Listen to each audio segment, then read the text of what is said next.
Hi అండి, welcome to Soujanya's kitchen.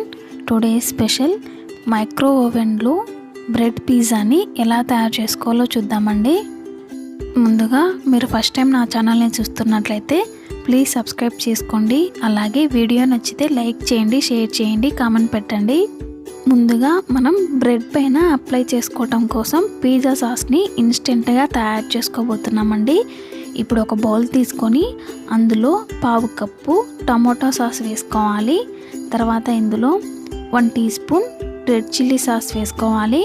ఇది వేసుకోవడం వల్ల సాస్ కాస్త ఫ్లేవర్గా, టేస్టీగా, ఇంకా స్పైసీగా ఉంటుందండి. తర్వాత ఇందులోకి 1 టీ స్పూన్ ఆరిగానో వేసుకోవాలి. ఇప్పుడు 1 tea spoon red chilli flakes కూడా యాడ్ చేసుకొని ఇవన్నీ బాగా మిక్స్ చేసుకోవాలి. చూసారు కదండి, ఇన్స్టెంట్గా అప్పటికప్పుడు మనం పిజ్జా సాస్ని ఇలా ప్రిపేర్ చేసుకున్నామంటే టేస్ట్ చాలా బాగుంటుందండి. ఇప్పుడు దీన్ని పక్కన పెట్టుకోవాలి. ఆ తర్వాత 4 బ్రెడ్ స్లైసెస్ తీసుకోవాలి. ఇది వైట్ బ్రెడ్ అండి. మీరు బ్రౌన్ బ్రెడ్ అయినా తీసుకోవచ్చు, లేదా మల్టీగ్రెయిన్ బ్రెడ్ కూడా తీసుకోవచ్చు అండి.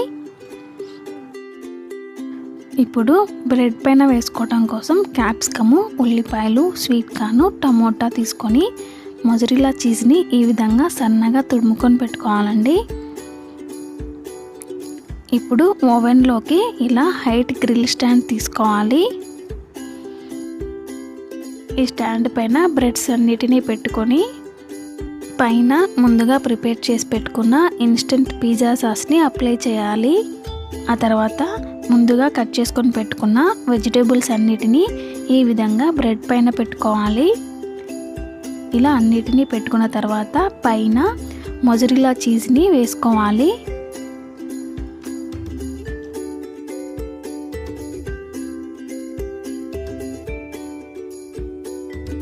ఇదే విధంగా మిగతా బ్రెడ్స్ అన్నిటిపైన వెజిటేబుల్స్ అలాగే మొజరెల్లా చీజ్ వేసుకోవాలి.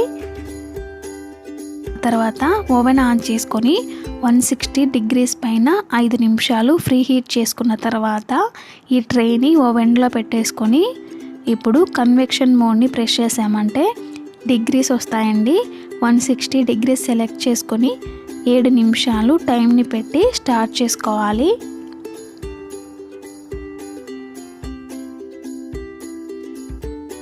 సెవెన్ మినిట్స్ తర్వాత ఈ గ్రిల్ స్టాండ్ని ఇప్పుడు బయటికి తీసుకోవాలి. ఇప్పుడు ఈ బ్రెడ్స్ని ఒక ప్లేట్లో పెట్టుకొని పైన ఫ్లేవర్ కోసం కాస్త ఆరిగానో అలాగే చిల్లీ ఫ్లేక్స్ చల్లుకున్నామంటే టేస్ట్, ఫ్లేవరు చాలా బాగుంటాయండి. ఈ వీడియో మీకు నచ్చినట్లయితే మీరు కూడా తప్పకుండా ట్రై చేయండి. అలాగే సబ్స్క్రైబ్ చేసుకోండి, లైక్ చేయండి, షేర్ చేయండి, కామెంట్ పెట్టండి.